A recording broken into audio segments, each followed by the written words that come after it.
Good day and welcome to Glasnost in Our Time, where we try to look at the world rationally in the hope that it will look rationally back. I'm your host, Anthony D'Agostino. It's November 2nd, 2023. Israel is engaged in the suppression of the Palestinian revolt that began on October 7th. Israel is bombing Gaza City, but it has not yet plunged into a ground attack. Hezbollah has attacked Israeli positions on the Lebanese border. The U.S. is attacking Hezbollah positions in Syria. And the Houthis, who have control of Yemen, have declared war on Israel. Turkey is threatening Israel vaguely but angrily. Jordan and Egypt, even Saudi Arabia, are all protesting the bombing. Will Iran do more than that? Will action by Yemen or Hezbollah trigger war by Israel and the United States against Iran?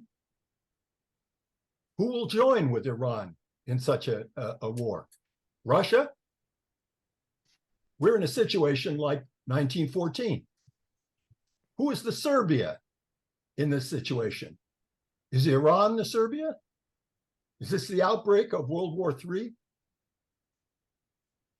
We get the feeling we don't know enough about Iran as a power, as a center of Islamism, as an ancient civilization, and in world historical terms, perhaps an opposite pole to Greco-Roman, Judeo-Christian, Western civilization, as the phrase often goes. Or is it more simple than that?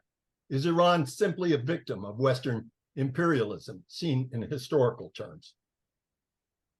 Perhaps we can get some help on that from Maziar Behrooz, a historian of Iran and its relations with the rest of the world.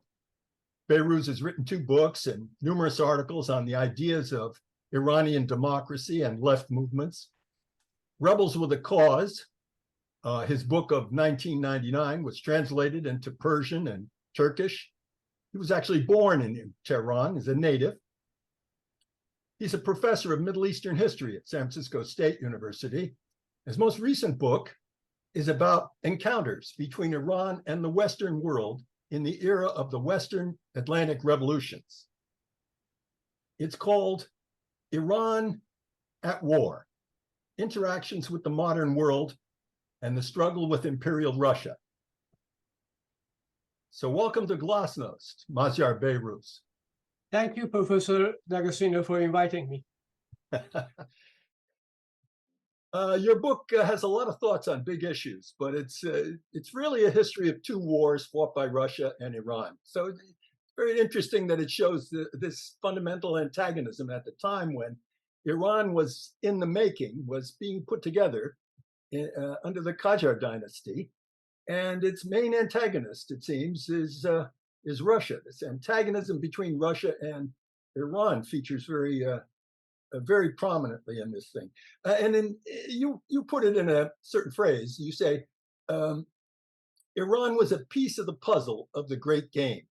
So the Great Game refers to the rivalry between Britain and Russia over Eurasia, Central Asia, you could say, over the marches to India, I guess you could say. And so the phrase is, Iran is a puzzle in the Great Game. So what do you mean by that? Well, I think if we take into account that Britain is, throughout the 19th century, gradually dominating India, and India becomes the crown jewel of the British Empire, protecting India becomes very important. So Britain starts to create buffer zones between itself in India and the Russian Empire, because the only real challenge to British domination of India could come from land, as the British dominated the high seas. So the idea of walking to India, sending an army into India, was a concern of the British Empire and its presence in India. So countries like Afghanistan, Iran, the Ottoman Empire, to some extent Tibet and China become a part of that great game where the British tried to make them into buffer zones and then create buffers between the buffers. When you look at the occupation of, let's say, southern Afghanistan and the Pashtun areas, which is now today part of Pakistan, and occupation of Tibet at the expense of China, you can see that there are buffers between buffers, and Iran is part of that in the 19th century. But my book, my study is just before that reality taking full shape. And that is to say, Iran goes through a very difficult 18th century, and it is reunified under a fresh dynasty, which is really a tribal nobility trying to become an imperial house. And it encounters aggressive imperialist presence, on its northern border and on its southern border. And by southern border, I mean the British out of India, the East India Company. And therefore, gradually it becomes part of the puzzle that you just mentioned, but not before Iran attempted and failed to defend itself militarily. Once the Second War was lost, Iran became more realistic that militarily it cannot face the challenge of Western imperialism, and that it tried to do other things to maintain its sovereignty. And by that, I mean what is called positive equilibrium, trying to provide concessions to each of the two big powers, Russia and Britain, in order to maintain a semblance of independence for the rest of the 19th century into the 20th century. So you're particularly interested in someone by the name of Abbas Mirza. And you see him as a pretty important figure in this whole problem of the creation of a new Iran. When I was reading the things you said about him, I kept thinking about Peter the Great. Does that make sense? Well, Peter, no. Yes and no. Abbas Mirza is a reformer. He is in charge. He is the crown prince. He is in charge of the Caucasus and Azerbaijan. And by Azerbaijan, I mean northwestern Iran, because the term Azerbaijan for the Republic of Azerbaijan is fairly recent name. It's 1918 onward. It was never called by that name. And it is not a Turkish name. Azerbaijan is a Persian name. So he's in charge in Tabriz of Azerbaijan and Caucasus. And he is the main commander of the army fighting the Russian attacks. And he and his chief minister, particularly, soon realized that the traditional military force, as soon as the first major encounter in 1804, in the summer of 1804, they realized that the traditional Qajar army, based on cavalry charges and a seasonal army, with minimal artillery firepower, is inadequate in withstanding the Russian army, which was at the same time fighting the Ottomans, fighting the Russians, and fighting the Swedish. So it is quite natural that he first realizes that you need to reform the military. But very much like the Ottomans, when they go forward, they realize that the military cannot be reformed unless you have better educated officers and better educated engineers and translators and things like that. So after the loss of the First War in 1813 and the Treaty of Gulistan, he began to send students abroad to acquire knowledge necessary to reform the military. But it is not to Russia. I no, guess. not to Russia. No. No, I thought you said he sent students to Russia. To Britain. Mostly to Britain. The students go to Britain, and But it is nothing compared to what Peter did. Peter the First was in charge of the Russian Empire, and he used a lot of violence when it came to when it became necessary to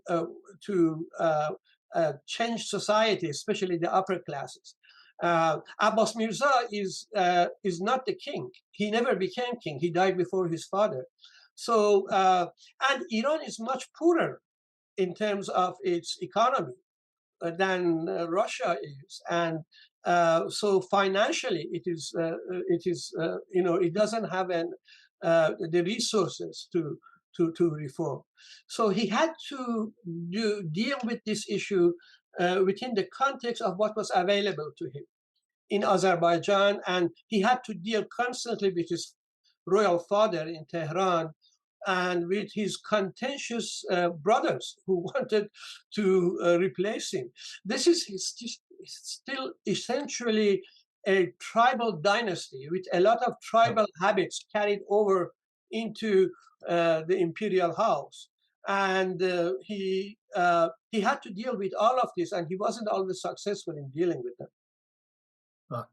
Yeah, that seems to be an argument you also make, that his shortcomings as a leader sort of stem from the fact that he has a tribal background. There's a phrase that you use that I've lost track of, but that his tribal shortcomings, etc., held him back and kept him from being a real leader.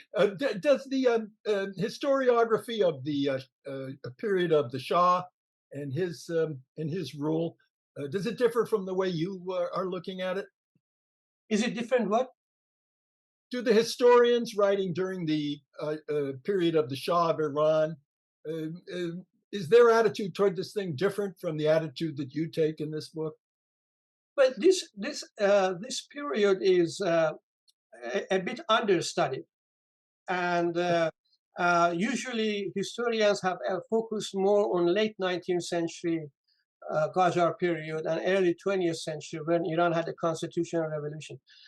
So mine is a bit revisionist in that I try to explain why these reforms were attempted and failed, and why they were unable to face off these imperialist powers. And but at the end of the day, the neighboring house of Osman, the Ottoman Empire, is few hundred years older than the Qajar royal house, and to the east, the Qin royal house is much older than the Qajar royal house, and they have had much more interaction with the world, and they had the same fate, didn't they? I mean, they became semi-colonies eventually. They lost territory, and their economy was subjugated to the European powers. So in Egypt, in Ottoman Empire, the reforms were 10 times, if not more, more significant than what's done in Iran under Abbas Mirza. But they had the same fate. So we are talking about lagging behind, or are we talking about catapulting to the front? Is the rest of the world falling behind Europe, or is Europe or West moving fast forward? And I think sometimes the question needs to be asked properly. I don't think the rest of the world is falling behind. They are just going at the same speed that they had been going. But in the case of Iran, of course, a very difficult 18th century. But it is Europe that is really moving fast forward. And other civilizations are going to be overwhelmed by them. It's not just Iran. Everybody you could probably say this, could you not, about the whole question of the decline of the Ottoman Empire in the 19th century, that everyone else is exploding and the Ottomans they're doing fine, but they're not exploding in power as the others. They're not. British. It is, capitalism, industrialization, age of democratic revolutions, all of these, the Enlightenment, all of these are having its impact on the Western societies. And Mhm. it is pushing them fast forward compared to when you look at the rest of the world. I mean, Africa is overwhelmed, Asia is overwhelmed, Latin America is overwhelmed. Even when after they become independent, the Monroe Doctrine and American hegemony over Latin America and all of that. So it is not just Iran; it is a global issue. It's a global event or development. So, looking at it in broad historical terms, couldn't you say that Iran did its expansions rather better in the East against Afghanistan? I mean, they defeated India at one point, and but they had a harder time on the West, on the Western side, and certainly from the North, they're completely outclassed. Yeah, they tried that. They tried to after they thought, one of the chief ministers of the Shah basically concludes that we are not going to be able to defeat the Russians, Yeah, and maybe we should expand toward the east, and the target was Afghanistan. yeah. But over there, they hit a brick wall. It was the British Empire. When twice they tried to capture Herat, for example, in 1830s and again 1850s, and both times the British invaded from the Persian Gulf and forced Iran to back off, and then finally signed a treaty completely giving up its claim on what is today Pakistan and what is today Afghanistan. So, the British see Persia as a what's the word? As a, a a buffer or a stepping stone on the road to India. Um, and how about the French? Did they look at it the same way? The the You talked British, about Bonaparte, and yeah. yeah, Well, first, the British, I have a quotation above on top of one of my chapters. One of these British officers basically says, Iran is not worth our effort. It's not that important to us. But that was not true, was it? Iran was a poor country, and and oil was not found. Not until oil discovery of oil, 1908, Iran becomes, money begins to come in. So, but it is geopolitical, and the issue is geopolitical. Bonaparte had his navy sunk by the British twice, once in front of Alexandria and the other one at Battle of Trafalgar. And so the only way he really could go for India is to go through the Ottoman Empire and Iran, Qajar, Iran. And when he sent a military mission to Iran to help shore up the Shah's army and initiate modernizing reform for Abbas Mirza, the crown prince, he also asked them to take detailed notes on the economic conditions of Iran, how many soldiers and horses Iran can feed if a French army goes through Iran, and how much pasture is available, what is the economy like, and all that. So, and of course, that provides us with a lot of information on the state of economy and population of towns, cities, villages in Iran at the turn of the century. And so, yes, Napoleon apparently had a plan for India, but it did not materialize, of course. And well, we know what happened to Napoleon. hmm, hmm. and and also the French they encouraged Iran for a while, but then when they signed the Treaty of Tilsit, you argue, as I recall, when they signed the Treaty of Tilsit and came to terms with Russia, they tried to turn Iran off again, turn it on, turn it off. Yeah, there is a lot of diplomatic backstabbing. Yeah. Yeah. It can't. I can't just help think Well, about I mean, nothing unusual about that. If you look at European history. No, it happened recently with the nuclear deal. Yeah. Iran made a nuclear deal and gave concessions in exchange for lifting the sanctions, and then Trump came in and threw it out. Yeah. So there is a lot of diplomatic backstabbing. Huh. The French, while they are at war with Russia, encouraged Iran. They sent in a mission under a general called Garden, and who was an adjunct to Napoleon himself. And they said, okay, you attack from the south, we attack from the west. And but after the Battle of Tilsit, the Russians capitulated in a way. The Tsar capitulated, and the treaty with Iran, the French did not do what they promised they would do.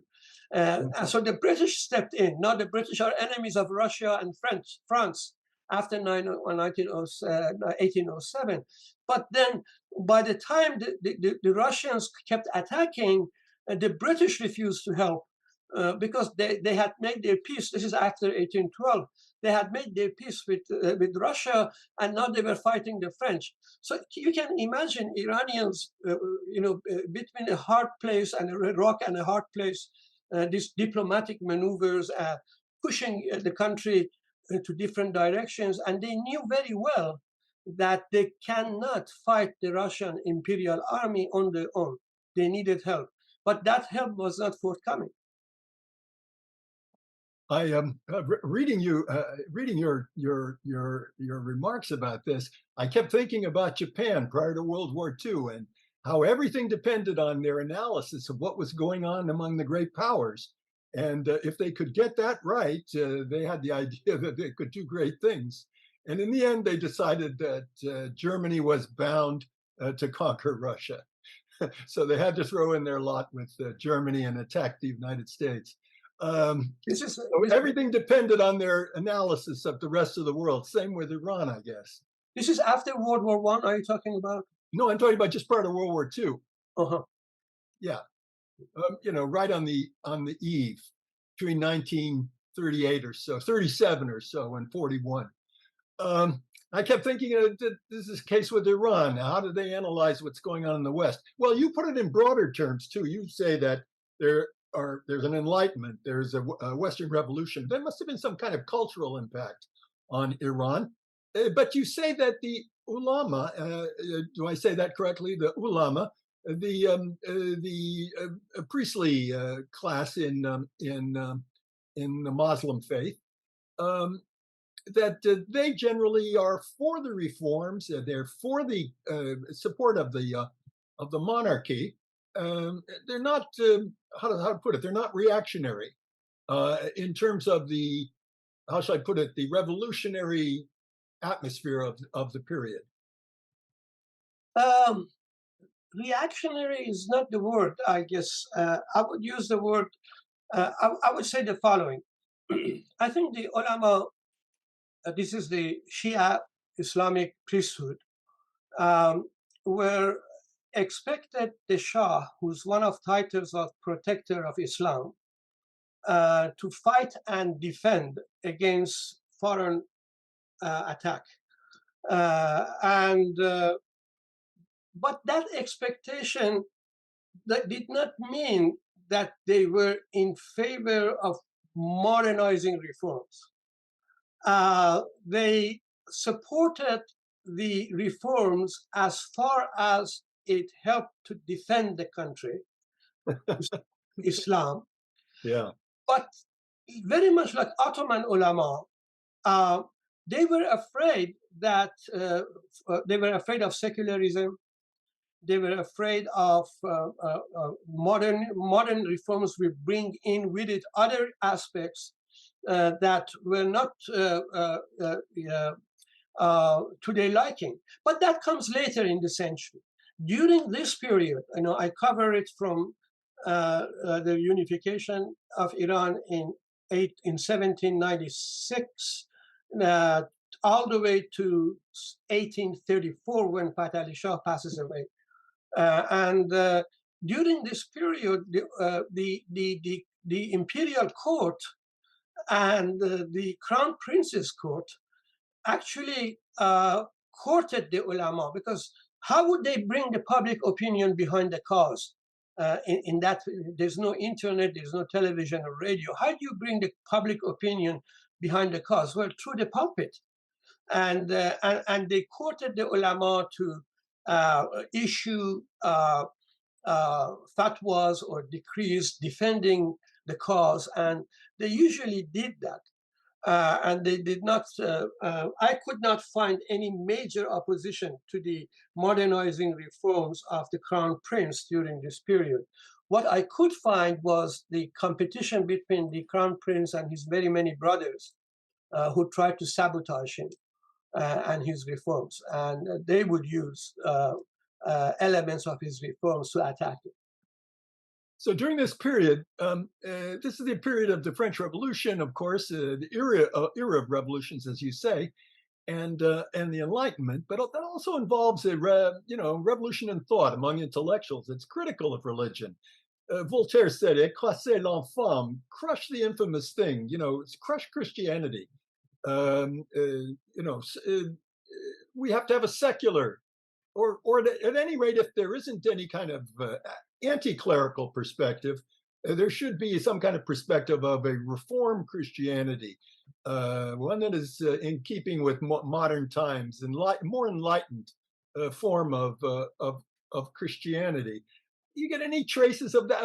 And the intellectuals, for example, in Russia, Fonvizon and Novikov, Radishchev, during this period, they're critics of the Russian conventional order.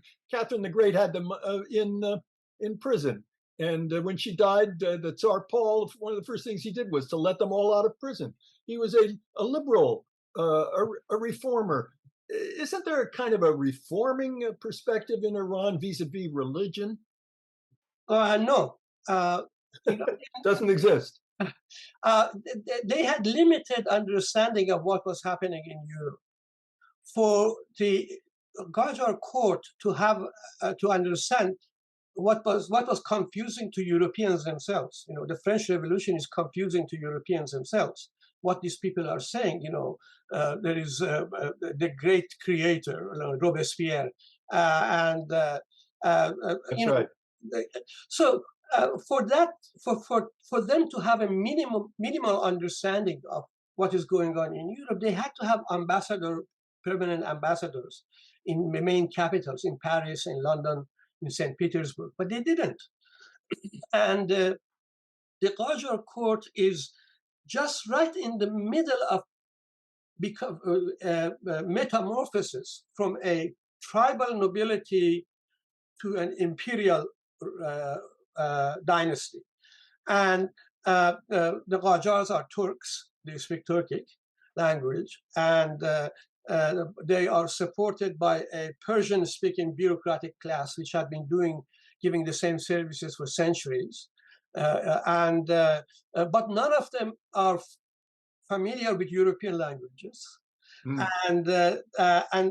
And what is happening in Europe is even less relevant to them.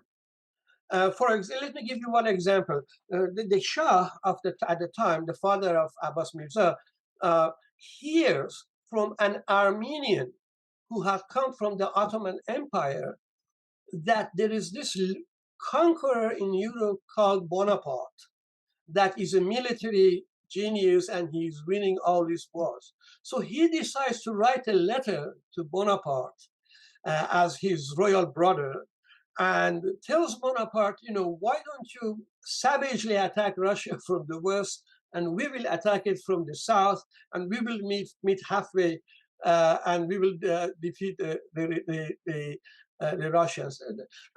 It shows that he doesn't really have a deep understanding. The Shah doesn't have a deep understanding of what's going on in Europe. So the impact of European thought is minimal. After 1813, after the loss of the First War, they bring in printing press. They start translating books, especially military books, which Abbas Mirza really liked. He had a big collection of military books he couldn't read, so he had to translate them. And they sent ambassadorial missions to Europe. So they got a better understanding of what is going on in Russia, what's going on in England, in France, but still nothing like fully understanding the French Revolution. Well, isn't there also a problem with science? Didn't the religious authorities resist modern science, especially the modern science of the period?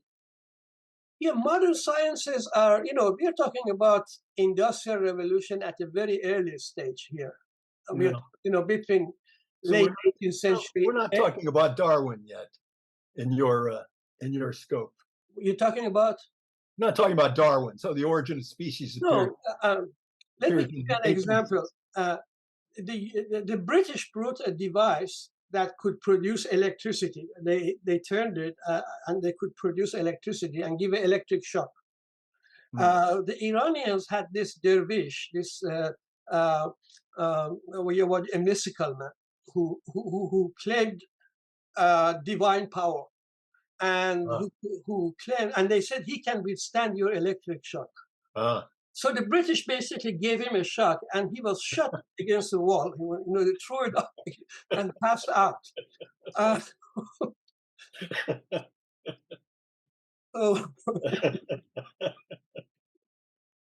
Yes, well, that's the whole problem with modern science up against revelation. Well, let me see. There's some cultural aspects to this thing. Let me ask you a general question as we're speaking more broadly about this topic. Since the fall of the Soviet Union, there's been a lot of talk about the clash of civilizations. And, there's a book of Professor Huntington, The Clash of Civilizations. And that seems to resonate with a lot of people. And as a description of what's happening in the world, they see the Mideast in terms of this clash of civilizations. And this has affected historians. I mean, I think it's excuse me, had an unfortunate effect on historians, in my opinion. You may feel differently, but there's a book by Anthony Pagden, for example, published in 2008 called "Worlds at War." It's a world history of the struggle between the East and the West, and he says it's just been going on forever. It's still going on today. There's a continuity, he says, and it begins with ancient Persia. And the alternative that ancient Persia presented to the Greeks, Greco-Roman worldview, Judeo-Christianity, etc. There's been this war of the worlds that's been going on, this struggle between East and West. It's a continuity through all of world history. What would you say about that viewpoint? Is the person who said these things, is he a historian or political scientist? Anthony Pagden at UCLA. He's a political scientist? No, historian. Historian, yeah. Historian. Those sort of things usually is said by political scientists.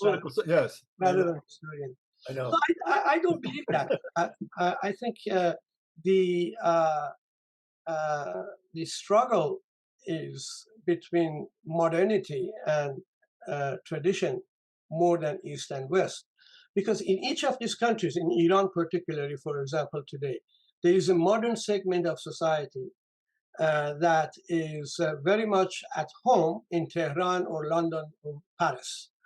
And there is a very traditional structure of government that wants to impose on this cultural minority, let's call it a cultural minority, not a religious minority, not ethnic minority, but a cultural minority, significant cultural minority, the modern middle class, wants to impose on this modern middle class its view of what is proper and what is not.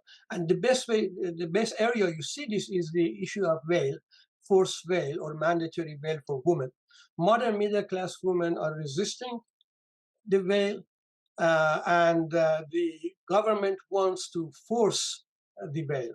I'm not talking about veil as an option by one's decision. I'm talking about state apparatus forcing the veil on women. So I think it's more like that rather than battle of civilizations.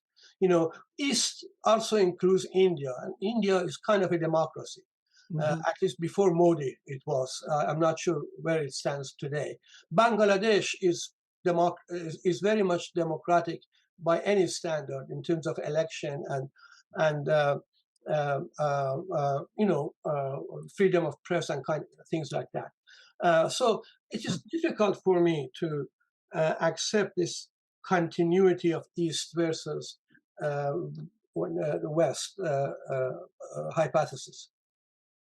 So how about the struggle? You say the struggle between those who support modernity and those who resist it, but there are people who are modernizers.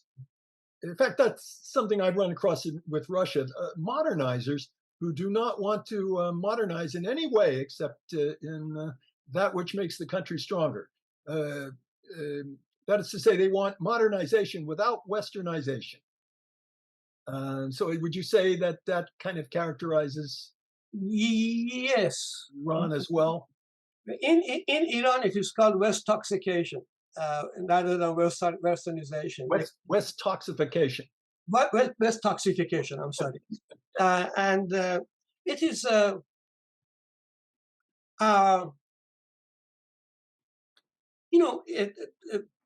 they want the technology, you're right, but they do not want the culture that created that technology. Yeah. Historical context that created the technology. So they want the fax machine, but not the culture that created the fax machine. You can't resist it. And that is a dilemma.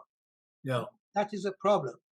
For example, in Iran today, a large number of medical doctors and engineers and well-educated people are leaving the country because of these restrictions on their way of living and on their work in their workplace and in public.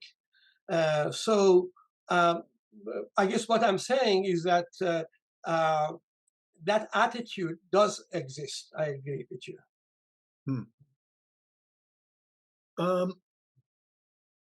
Imperialism becomes the big context for your book, and you sort of say that the Iranians did not, the Iranian leadership did not properly understand that they couldn't do much against in this context of imperialism. In fact, you have a sort of a, I don't want to say fatalistic, but you don't take the view that there was some big mistake made by any of the Iranian leaders and they might have done much better. You don't take the point of view of pointing out their blunders, really. No. In fact, you stress that I think that one ought not to do this. Is that? Do you find that in the other literature on this topic? Do people tend to think it might have been done better? I think they understood imperialism. After all, they were losing territory. I mean, that's very obvious. And but they're also expanding, aren't they? I mean, the territory we're talking about is a territory that they're winning from others. And when we talk about the Caucasus, we're talking about Christian peoples. We are talking about a mixture of Christian and Muslims. Even in the Khanate of Yerevan, what is today Armenia, the population is mixed. Remember, the Caucasus is where the Qajar dynasty, the Qajar tribe, or a branch of Qajar tribe settled in Karabakh and in Ganje region, which is both of them are in Republic of Azerbaijan today. So the population is actually mixed between Muslims, Shia and Sunni both. In the high mountains, there are Sunnis, lower ground, there are Shias, and then Christian Armenians and Georgians. And so they are losing territory, and imperialism is most evident there when you're losing your tax money. Let's put it that way. So after after the loss of wars against the Russians and then the British interference, they opted for what they could maintain, what they could keep against aggressive imperialist attacks or expansion, and try to play one side against the other in order to create a balance between the two, in order to not lose the country. Now, the British had a vested interest in maintaining the territorial integrity of Iran, the Ottoman Empire, Afghanistan, which became a protectorate of the British Empire. They had a vested interest, and that, of course, helped Iran a lot. So after Russia took what it wanted to expand further on Iranian border, after the Caucasus were taken, they faced a lot of pushback from the British to maintain the territorial integrity of Iran. And they opted for economic domination, penetration, what is called capitulations. One other problem that you talk about, especially in your conclusion, and you have a list of points that you make in the conclusion, and it pertains particularly to today's problems. It's point number 7. You say that Iran, during the period that you treat, lacked deterrence, and that's the word you use, deterrence. So nowadays, when we say deterrence, we're talking about nuclear deterrence. Well, not always. Nowadays people say deterrence for a lot of things. It's very confusing, confusing discourse that causes a lot of problems. But usually, or at any rate, in my lifetime, when people said deterrence, they were usually referring to nuclear weapons. And so this pertains to the whole question of Iran's nuclear program.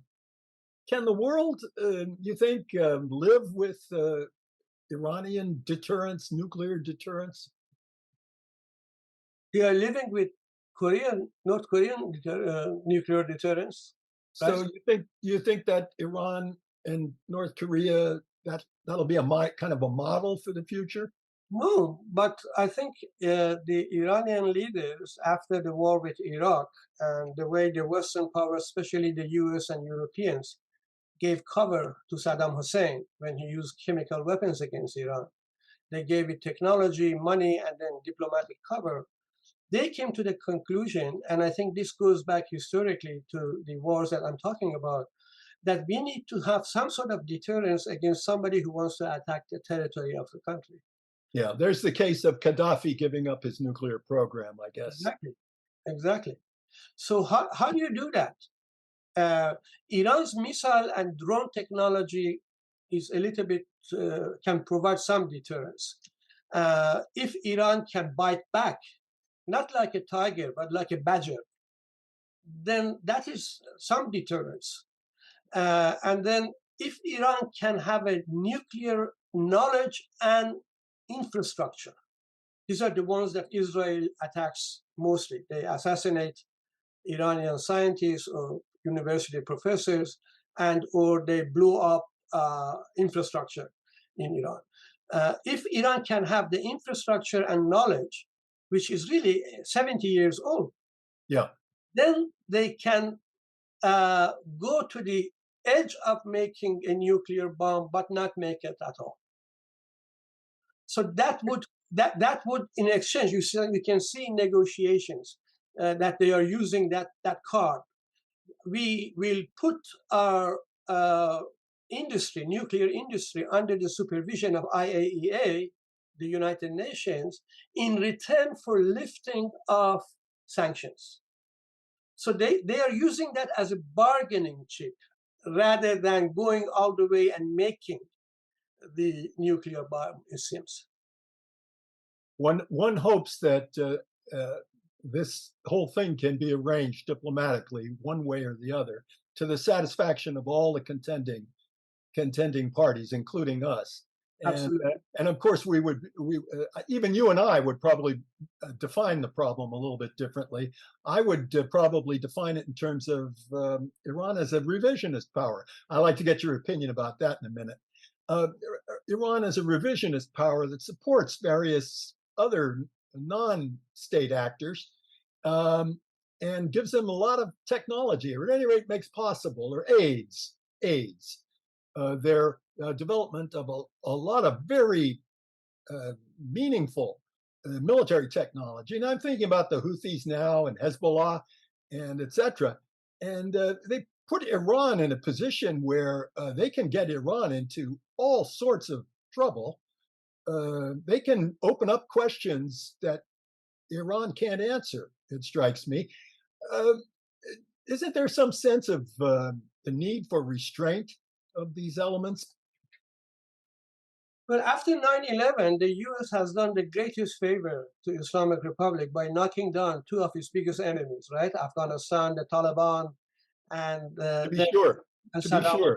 So that opened the way for Yeah, Iran to yeah. expand its influence. Iraq is a majority Shia region, and Iran has a great family and historical ties to the Shia population, especially in southern Iraq. And the network is now expansive, as it is in Syria. So, and Lebanon, of course, as you mentioned, the Hezbollah. So, Iran, with a weak economy, is spending a lot of money supporting these proxy groups, which I do not believe it has operational command over them. That is to say, Iran cannot tell them what to do and what not. That's even worse. Well, so Iran, for example, I don't think really Iran can tell Hezbollah to attack Israel or not to attack Israel, and for that matter, Hamas to do it or not to do it. And a good example is Hamas. Had Hamas informed Iran that it was planning for a long time, they were training for it, to attack Israel on October 7th, then Iran's security system is fully penetrated by Israel. They would have found out easily. And they would have taken the threat more seriously than they did. Actually, they didn't take it more seriously. So, I